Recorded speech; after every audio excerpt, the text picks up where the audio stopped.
जय आरसीएम।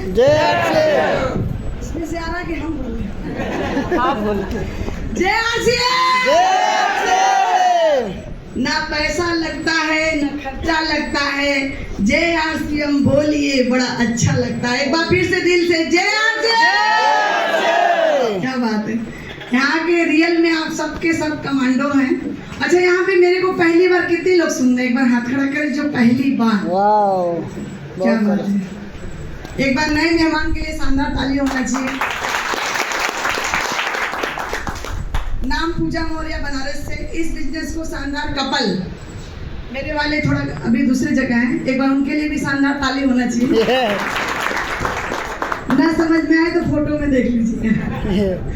शानदार कपल के साथ इस बिजनेस को कर रहे हैं और कहते हैं कि जब एक पति कामयाब होता है तो पत्नी का हाथ होता है, यस और नो? और जब एक पत्नी सफल होती है तो 110% पति का रोल होता है। ऐसे पति के लिए भी एक शानदार फिर से ताली होना चाहिए। आज जिन गुरु के माध्यम से मैं यहाँ तक आई, माता पिता ने जन्म दिया, गुरु ने दिया ज्ञान, सरस्वती ने स्वर दिया और कर्म लिखा भगवान। एक बार इस बार परमात्मा के लिए भी ताली होना चाहिए। आज जो मेरा यहाँ तक रोल है, मुझे जो लगता है कि बिना ऊपर वाले के मर्जी से पत्ता नहीं हिलता। यस सर, आप लोग मानते हैं? यस। बिना उनके मर्जी से पत्ता नहीं हिलता, उनकी मर्जी चलती है, तभी आज कुछ लोग यहाँ आए, कुछ लोग भी भटक गए। भटक गए ना?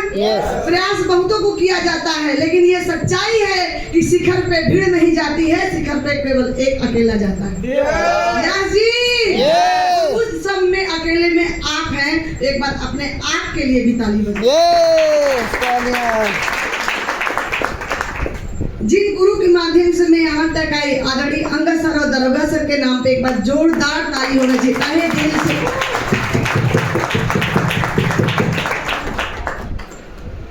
अभी सर बता रहे थे पिताजी के बारे में। पहले लोग मुझे जानते थे कि ये कैलाशनाथ मौर्य की बेटी है, लेकिन आज मुझे लोग कहते हैं कि ये पूजा मौर्य के पापा जी हैं। इतना बदलाव आया?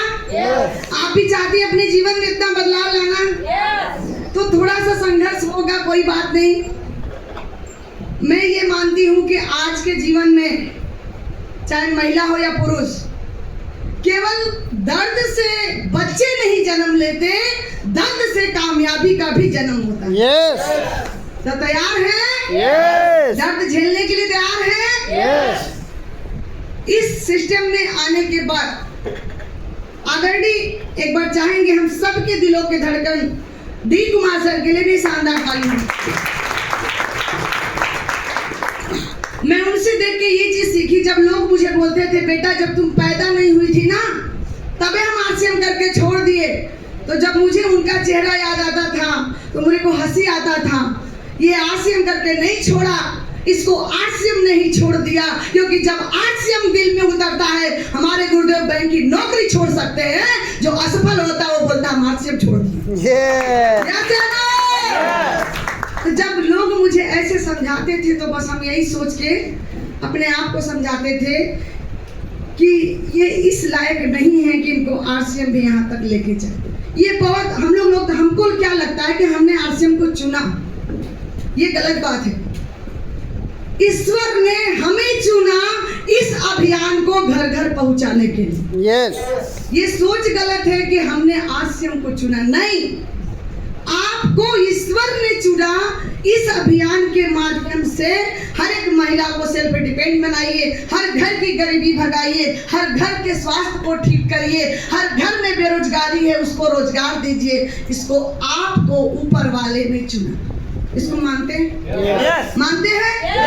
मुझे भी यही चीज लगता था, वरना जो लोग कहते थे ना, बहकाने वाले बहुत मिलते थे। जब मैं शुरुआती दौर में आज के 2016 आरसीएम में ज्वाइन करना बड़ी बात नहीं है। बहुत सारे चेहरे मेरे को पुराने दिख रहे हैं, मगर जिस दिन आपके आरसीएम जेहन में उतरता है उस दिन से अपना शुरुआत मानिए। यस जी, मान लीजिए कोई ज्वाइन करा दिया 6 साल पहले, 5 साल पहले, 2 साल पहले, 6 महीना पहले, लेकिन जब आप धक्का देके चल रहे हैं, इसका मतलब आप ज्वाइन नहीं किए, आपका अपलाइन धक्का दिया। और जिस दिन खुद दिल में उतर जाता है उसके बाद सामने तूफान का पहाड़ भी खड़ा होता है, हम घर में नहीं रुकते क्योंकि मुझे मेरा टारगेट दिखता है। Yes or no? Yes or no? आज जिन जिन लोगों को धक्का देना होता होगा ना, अपने आप को सोच लीजिए हम किस श्रेणी में हैं। जब से मेरे दिल में जेहन में आरसीएम उतरा, घर की बड़ी बहू, और बड़ी बहू को बहुत सुनना पड़ता है, सही बात, जो होंगी उनको पता होगा। घर की बड़ी बहू होने के नाते जब सासू माँ बोलती थी पिताजी को लेके, नाम है कैलाश, जिसके घर जाए उसका हो नाश, और उन्हीं की आई है बिटिया, थे तो उन्हीं की बेटी। तो कहीं ना कहीं जब ससुराल में कोई पिताजी को बोलता है तो हर एक लड़की को दर्द होता है। यस या नो? होता है। पिताजी चाहे जैसे हो, जो भी है, उनकी जो कर्म था, जो उन्होंने किया, सब अच्छा किया। हो सकता है जीवन में संघर्ष आता है तो हम भगवान को कोसते हैं, माता पिता को कोसते हैं, सास ससुर को कोसते हैं, लेकिन कहीं ना कहीं संघर्ष उसी के जीवन में आता है जिसको ऊपर वाला बहुत ऊपर लेके जाना चाहता है। यस या नो? सबके जीवन में संघर्ष नहीं आता और ना ही सबकी कहानियां बनती हैं। जब मेरे जीवन में संघर्ष आया तो मुझे यही लगा, जो लड़की मिट्टी में पाँव नहीं रखी हो, जिसका बचपन इतना अच्छा गुजरा हो सिटी में और गांव में शादी होने के बाद इनकम का कोई जरिया नहीं, वो घर को कैसे चलाए। मैंने वो हर एक काम किया जो कभी आंख से देखी भी नहीं थी। इसलिए थोड़ा बता देती हूँ, मेरी बहनें हैं जो आज बोलती है ना कि हम कैसे करें, मेरे पास तो समस्या है। आज जब पता नहीं चलता था कि कौन सा गेहूं का बीज है, कौन सा धान का है, क्योंकि दोनों तो एक ही तरह होता है छोटे में, और मैं ससुराल में गई, रात को 2 बजे उठ के जाके मैं गेहूं काट लेती थी। माता जी बोलती थी, अरे सब लोग क्या कहेगा, क्योंकि नई नई बहू थे। लेकिन मुझे ये लगता था कि काम कोई छोटा बड़ा नहीं होता। अगर घर की हमारी स्थिति परिस्थिति सही नहीं है तो हम क्यों दिखाएं कि हम बहुत बड़े आदमी बन के फिर। मेरे अंदर ये सोच नहीं था। और वो लड़की क्या जो हर मैनेज अपने ससुराल में हर तरीकों को मैनेज न कर पाए। मैंने कभी ये शिकायत नहीं किया, ऐसे घर में शादी कर दिए, ऐसा काम करना पड़ा। जैसा समय आया, सिचुएशन आया, उस टाइम मेरा बड़ा बेटा, जब मैं ससुराल में गई तो 6 महीने का था, और उस टाइम सारे सिचुएशन बदल गया। सब अपना अपना मतलब परिस्थिति ऐसी आई, बहुत सारे लोगों को पता है, जिसने जन्म दिया उसने भी साथ छोड़ दिया। ये भी अच्छी बात है, क्योंकि कोई किसी के साथ नहीं आता है, ना तो कोई किसी के साथ जाता है। और जब मेरे को लोग छोड़ दिए तो मेरे को यही लगता था कि ससुराल में ताने भी मिलेंगे, क्योंकि जिसका मायका नहीं होता उसको तो बहुत कुछ सुनने को मिलता है। लेकिन मेरा एक सपना था, पिताजी ने आरसीएम छोड़ दिया, कोई फर्क नहीं पड़ता, अब उनकी ही बेटी है, काम ऐसा करेगी कि उनको भी कल सीना चौड़ा होगा, इसी बेटी को मैंने जन्म दिया है। यस उन्होंने नहीं किया, कोई फर्क नहीं पड़ता, लेकिन मेरे अंदर चलता था कि आप पाँव रख दिए हैं, अब जमाने को पता हो गया है कि आरसीएम आरसीएम आरसीएम, अब इससे पीछे कदम नहीं हटाएंगे। जैसा भी परिस्थिति आएगा, जो भी करना पड़ेगा, मैं इसमें अपने आप को पहले प्रूव करूंगा। यहाँ पे बहुत सारे मेरे भाई बैठे हैं, आप आरसीएम में जुड़ गए। थोड़ा सा कोई चैलेंज आता है तो हम लोग अपने आप को पीछे कर लेते हैं, लेकिन मैं इसलिए ये बात बताना चाह रही हूँ कि जब मैं शुरुआत की थी तो कोई भी साथ नहीं था, नॉट एक सिंगल पर्सन। आदरणीय गुरुदेव मेरे को बोलो, अगर सफल होना है तो गांव को छोड़ो, और उस टाइम मेरी इनकम 4 से 5 हज़ार थी। मैं बोली ठीक सर, छोड़ देते हैं, मगर घर चलेगा कैसे, क्योंकि बाहर में तो किराया देना है।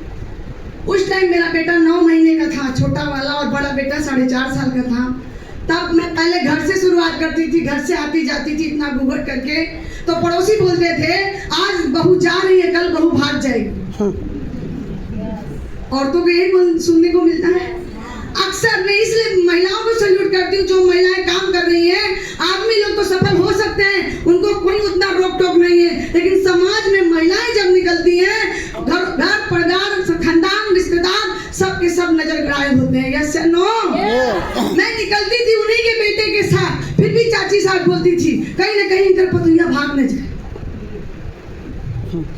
जब हमारे पास असफलता होती है तो हमारे साथ खुद के जन्माए हुए माता पिता भी साथ नहीं देते। यस या नो? ऐसा होता है नहीं होता? होता है। अगर अभी वो परिस्थिति नहीं आई होगी तो शायद पता नहीं होगा। होता है, क्योंकि जिस घर में बेटा बहू हो जाए और दो बच्चे हो जाएं, उसी घर में सास ससुर को भी बच्चे पहाड़ लगते हैं कि खर्चा कौन देखेगा, अपना तुम देखो। सही है, अच्छी बात है, होना भी चाहिए, बच्चे सीखेंगे तो। लेकिन मैंने डिसीजन लिया कि नहीं, अब करना है तो मन से करना है। और मैं उस टाइम घर से 16 किलोमीटर दूर एक रूम लेके हम पति पत्नी 2 बच्चे आ गए। और मेरी सास इतना रोई जैसे एक माँ और बेटी जाती है। उस टाइम बात पैसे की नहीं थी कि नहीं पैसा कमा, पैसा तो कमा ही नहीं रहे थे, मेरे को बिगड़ती भी थी। कौन सा ऐसा काम है कि रात को 9 बजे आती हो, उसे चखेती कर ली होती। कि कौन सा काम है घर घर जाके झोला लेके बेइज्जती होता, लोग कहते हैं इसकी बहू पागल हो गई है। हम बोलते हैं कोई बात नहीं मम्मी, कहने दीजिए। जिसकी बहू नौकरी कर रही है ना, उसकी बहुएं भी आने वाले समय में जीवन भर नौकरी करेंगी और आपकी बहू हवाई जहाज से घूमेगी। मैंने ऐसा बोल दिया, लेकिन रिजल्ट कुछ नहीं था। तो पता है घर वाले कहा अच्छा हम वो देख ले गधा कितना पानी। मतलब दिमाग को डाइवर्ट करने के लिए लोग कुछ भी बोलते हैं, फिर भी हम अपने आप को हिम्मत नहीं हारे। हम बोले एक न एक दिन वो जरूर दिन आएगा जिस दिन ये पूजा मौर्य हवाई जहाज की सफर करेगी। जिस पूजा मौर्य को खाने की औकात नहीं थी, जिस पूजा मौर्य को 9 महीने के बच्चे को दूध भी खरीद के पिलाने की औकात नहीं थी, उस आज 10 लाख की कार से चलती है आरसीएम की पावर है। कुछ भी नहीं था। ऐसा मत सोचिए कि आज लोग कहते पैसा नहीं कैसे करें। मेरे पास पैसे नहीं थे, बस एक चीज था, बता दूं? बता दो। ना ज्ञान था ना पैसा था, बस एक चीज था, वो था जुनून। जुनून है। आरसीएम में आगे वही बढ़ता है जिसके अंदर जुनून होता है। कोई मायने नहीं रखता कितना पढ़े हैं, क्या ज्ञान है, क्या नॉलेज है, कोई बुकलेट, कोई टूल्स कुछ भी नहीं था। जब मैं फील्ड में निकलती थी उसके बाद भी पर मंथ 50,000 का सेलिंग करती थी पर मंथ। आज सर बता रहे 1500 करने में भी लोग कहर रहे। यस या नो? 1500 पीवी करने में भी लोग कहर रहे। कैसे करें? तो ऐसे इतिहास बनेगा क्या? नहीं बनता। मेरे को कोई अपलाइन नहीं बोला कि आप इतना करो। टारगेट मेरा है, नाम मुझे चाहिए, सम्मान मुझे चाहिए, तो काम कौन करेगा? नहीं अपलाइन। आज बहुत सारे लोग इसी चक्कर में पड़े। मेरा हो नहीं रहा, मेरा पढ़ नहीं रहा, मेरा हो नहीं रहा, कोई कर नहीं रहा, कोई साथ नहीं दे रहा। मैंने कभी भी किसी अपलाइन से कोई शिकायत नहीं किया। और जब जब काम किए समस्या का पहाड़ टूट के घर में आया। कभी बच्चे का हाथ फ्रैक्चर, घर से सुनना पड़ता था तो कैसी माँ है लापरवाह, बच्चों को छोड़ के घूमती होगी, हाथ टूट गया। अब हम क्या करें, टूटना है तो टूट ही जाएगा, लेकिन उसी बहाने वो बिगड़ ली। जब जब टारगेट का समय आता था तब तब समस्या इतनी बड़ी आती थी ना, उसमें सोचना पड़ता था कि पहले बच्चा या फिर आरसीएम। जब मकान मालिक बोलते थे ना कैसी माँ, इसको दर्द नहीं है, छोटा सा बच्चा छोड़ के निकल जाती है। हम कहे आज बच्चा घर में रो रहा है, कोई बात नहीं, पूजा मौर्य इसलिए निकलती है ना, कल समाज में न रोए इसके लिए आरसीएम करती है। यस या नो? आज घर में रोएगा कोई फर्क नहीं पड़ता, कल हिंदुस्तान में समाज के सामने आपका बच्चा न रोए इसके लिए आरसीएम करिए। इसीलिए मैंने किया। ठीक है, रोएगा, चुप हो जाएगा, मगर आज जिस बीड़ा को हमने उठाया है वो तो मुझे ही करना पड़ेगा ना। यस या नो? आज महिलाएं बोलती बहुत कठिन है, आरसीएम करना बहुत कठिन है। मेरे को हंसी आती है, एक बच्चे को जन्म देना जितना कठिन है ना, आज तक डॉक्टर भी अंदाजा नहीं लगा पाया कि क्या दर्द होता है। यस या नो? यस या नो? उस दर्द का डॉक्टर को भी अंदाजा नहीं है, अरे उससे तो कई गुना बहुत दर्द है आरसीएम में टेक्निकल और आईटी बनने का। यस या नो? कई गुना कम है। उतना दर्द झेलने के बाद भी एक माँ लास्ट में बुढ़ापा आता है तो बच्चे बोल देते हैं मेरे लिए कि क्या बोलते नहीं बोलते। सारा उम्र खपाने के बाद भी सुनने को मिलता है। मगर मैं आप सबसे एक बात बोलना चाहूंगी, चाहे 2 बच्चा हो, चाहे 3 बच्चा हो, चाहे एक ही बच्चा हो, उसके साथ साथ आरसीएम को बच्चा बना के पाल लेना मेरे भाई। खुद का जन्मा हुआ नालायक निकल भी जाएगा तो कोई टेंशन नहीं। जिस दिन 50,000 बच्चे पैदा कर दिए, एक पीढ़ी नहीं 7 पीढ़ी सबर दी।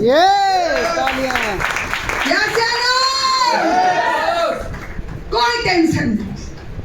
जब अकाउंट में 5 करोड़ रहेगा ना तो बहू अपने आप पैर दबाएगी।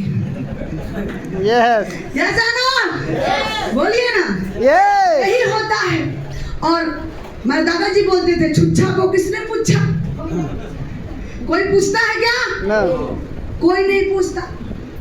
और जब जेब में माल रहेगा तो कहानी याद आती है कि अगर जेबा गरम है तो 80 साल का भी 28 साल का दिखता है, अगर जेबा नरम है तो 28 साल का भी 80 साल की तरह दिखता है।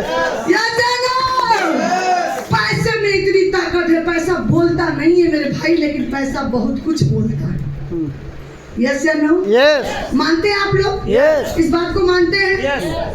अगर घर का बड़ा बेटा कुछ ना कमाए और फरमाइश कर दे तो क्या घर वाले दिला देंगे? क्या नहीं दिलाते।